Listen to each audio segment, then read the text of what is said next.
बिस्मिल्लाहिर्रहमानिर्रहीम। आज हम पढ़ने जा रहे हैं सेकेंड ईयर का नेक्स्ट टॉपिक। हमने इससे पहले हाइब्रिडाइजेशन को पढ़ा था। आज हम डिस्कस करेंगे यहाँ पे आइसोमेरिज्म को, और आइसोमेरिज्म में हम उसकी डेफिनेशन और उसके बाद है उसके चंद पॉइंट्स और कुछ ऐसे एलिमेंट्स जिनकी आपके पास आइसोमेरिज्म होती है, हम उनको पढ़ेंगे। जो टाइप्स ऑफ आइसोमेरिज्म है हम उसे नेक्स्ट लेक्चर में पढ़ेंगे। तो आज जो हमारा यहाँ पे टॉपिक है उसको शुरू करते हैं।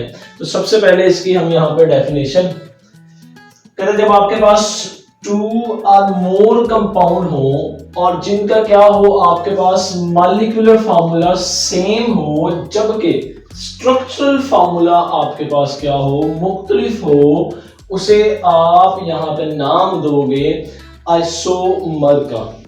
ठीक है, उसे क्या नाम दोगे, आइसोमर का। यानी ऐसी प्रॉपर्टीज क्या कहलाएंगी, आइसोमर कहलाएंगी। और जब ये आपके पास प्रोसेस हो, कोई फिनोमिना हो, तो ऐसे फिनोमिना को आप क्या बोलोगे, आइसोमेरिज्म बोलोगे। क्या नाम दोगे, आइसोमेरिज्म बोलोगे। दोबारा से सुन ले, ऐसे दो या दो से ज्यादा कंपाउंड जिनका आपके पास क्या हो, मॉलिक्यूलर फार्मूला सेम हो जबकि स्ट्रक्चरल फार्मूला आपके पास क्या हो, डिफरेंट हो, उसे आप नाम दोगे आइसोमर्स। और कहते हैं ऐसे फिनोमिना को आप क्या बोलोगे, आइसोमेरिज्म बोलोगे।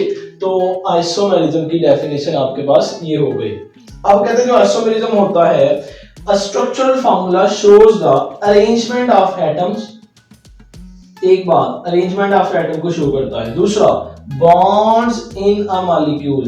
दो चीजें यहाँ पे शो करता है। अगर यहाँ पे शॉर्ट क्वेश्चन पूछ लिया जाए, शॉर्ट क्वेश्चन क्या है कि जो स्ट्रक्चरल फार्मूला होता है वो किन किन चीजों को रिप्रेजेंट करता है। तो पहली आपके पास क्या है, अरेंजमेंट ऑफ एटम्स।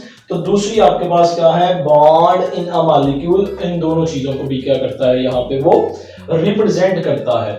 इसके बाद आपके पास आइसोमर्स हैं यहाँ पे ब्यूटेन के। ब्यूटेन के आइसोमर कितने होते हैं, दो आइसोमर होते हैं। पेंटेन के कितने होते हैं, तीन। और हेक्सेन के कितने होते हैं, चार। और इसी तरह बढ़ते जाएंगे तो आपके पास इनके आइसोमर्स जो हैं वो आपके पास इंक्रीज होते जाएंगे।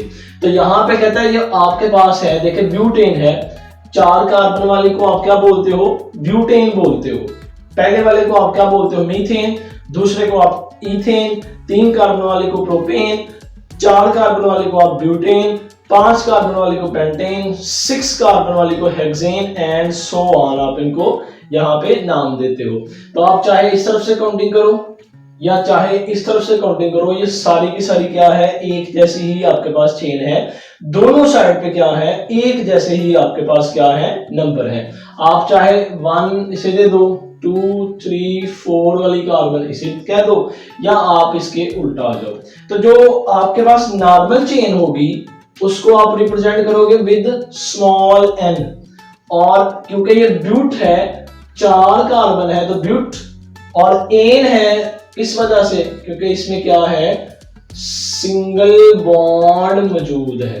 तो सिंगल बॉन्ड की निशानी एन, 4 कार्बन की निशानी ब्यूट, और एन से मुराद आपके पास यहाँ पे स्ट्रेट चेन है। दूसरा इसी तरह इसका आइसोमर, तो उसमें क्या है, CH3 CH CH3 CH3।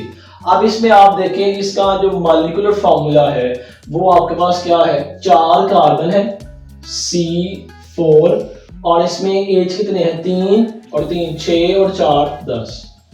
H की तादाद कितनी है आपके पास, 10। C4H10।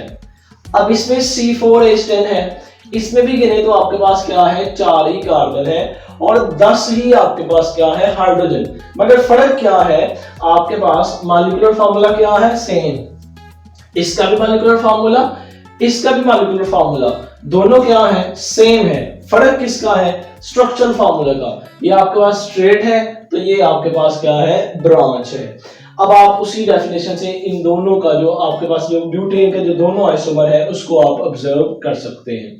अब आपके पास चाहे आप इधर से नंबरिंग दें चाहे यहां से, जो आपके पास आईपैक है फॉर अल्केन, उसमें एक रूल है कि जहां पे सब्स्टिट्यूएंट लगा हो तो जिस साइड से वो नजदीक है उस तरफ से आप क्या करोगे, नंबरिंग दोगे। तो आप चाहे इस तरफ से दे दें चाहे इस तरफ से नंबरिंग दें, दोनों तरफ क्या है, ये जो सब्स्टिट्यूएंट CH3 है वो दरमियान में अटैच है, दोनों साइड पे एक जैसा है। अब चूंकि ये ब्रांच है तो ब्रांच को अगर रिप्रेजेंट करना है तो हम यहाँ पे वर्ड लिखेंगे आइसो। आइसो यहाँ बताता है कि ये आपके पास क्या है, ब्रांच चेन स्ट्रक्चर है। ब्यूट सेम आपके पास 4 और एन जो है वो सेम आपके पास सिंगल बॉन्ड। तो यहाँ भी देखिए आपके पास सिंगल बॉन्ड भी है, 4 कार्बन भी हैं और 10 आपके पास हाइड्रोजन भी हैं। मॉलिक्यूलर फार्मूला सेम है, स्ट्रक्चरल फार्मूला डिफरेंट है, दैट्स व्हाई हम इन्हें क्या कहते हैं, आइसोमेरिज्म ऑफ ब्यूटेन। उसके बाद कहते हैं जो स्मॉलर हाइड्रोकार्बन्स होती हैं, आपने मैट्रिक में पढ़ा कि जो स्मॉलर हाइड्रोकार्बन होती हैं जैसे मीथेन है CH4, this is called methane. उसके बाद ईथेन है CH3 सिंगल बॉन्ड CH3 और उसके बाद प्रोपेन है CH3 CH2 और CH3, ये आपके पास है प्रोपेन। तो कहते हैं जो प्रोपेन है आपके पास जो ईथेन है और सिंपल जो आपके पास मीथेन है, इन तीनों में ये खसूसियात है कि इन तीनों के आइसोमर्स नहीं होते। आप CH4 को जैसे मर्जी लिखें उसकी स्ट्रक्चर वही रहनी है, ईथेन को आप जिस मर्जी अंदाज में लिखें उसकी स्ट्रक्चर भी वही रहनी है। प्रोपेन ऐसा एलिमेंट है कि उसको भी आप इसी अंदाज में लिखेंगे तो उसकी स्ट्रक्चर भी सेम रहनी है, यानी उसका मॉलिक्यूलर फार्मूला भी सेम होता है, इन तीनों का स्ट्रक्चरल फार्मूला भी सेम होता है। जब स्ट्रक्चरल फार्मूला सेम होता है तो फिर ये जो है प्रॉपर्टीज ऑफ आइसोमेरिज्म में इंक्लूड नहीं होते, ये उसमें फिर इंक्लूड नहीं होंगे। Because they exist in only one structure form, क्योंकि ये सिर्फ क्या रहते हैं, एक ही स्ट्रक्चर फॉर्म में रहते हैं, स्ट्रक्चर फॉर्म चेंज नहीं होती। और हमने यहाँ पे शर्त रखी हुई है डेफिनेशन के मुताबिक कि डिफरेंट स्ट्रक्चरल फार्मूला होना चाहिए, मगर इनमें ये प्रॉपर्टीज मौजूद नहीं है, दैट्स व्हाई आप उसको जो है यहाँ पे इन तीनों को कहते हो कि आइसोमर्स यहाँ पे नहीं देते। ब्यूटेन है तो उसमें 2 आइसोमेरिज्म, पेंटेन है तो उसमें 3, एक क्या होगा आपके पास, एक N पेंटेन होगा, दूसरा आइसोपेंटेन होगा और तीसरा आपके पास जो है नियोपेंटेन होगा। तो इस तरह आपके पास ये उसके नाम बन जाएंगे पेंटेन के। उसके बाद हेक्सेन के 4 होंगे। इसी तरह कहता है जब हाइड्रोकार्बन्स 30 कार्बन एटम तक पहुंचता है, ये तो आपके पास 4 कार्बन है ना, तो अगर कहता है C30 हो जाए, ठीक है, उस सूरत में क्या होगा कि आपके पास 4 बिलियन आइसोमर बनते हैं। कितने? 4 बिलियन आइसोमर। यहां 4 कार्बन है तो 2 आइसोमर बने हैं। यहां आपके पास क्या है, यहां आपके पास 30 कार्बन है, 30 कार्बन है, ठीक है, तो आपके पास उसके आइसोमर कितने बनेंगे, 4 बिलियन। ये आपने MCQ के लिए याद रखना है। MCQ इसके अलावा MD-CAT या आपने E-CAT के हवाले से इस टर्म को जरूर याद रखना है कि अगर कार्बन की तादाद 30 पे पहुंच जाए तो उसके आइसोमर कितने बनते हैं, यहाँ पे 4 बिलियन आइसोमर्स बनेंगे। लास्ट पे कहता है isomerism is shown by all the classes of compound.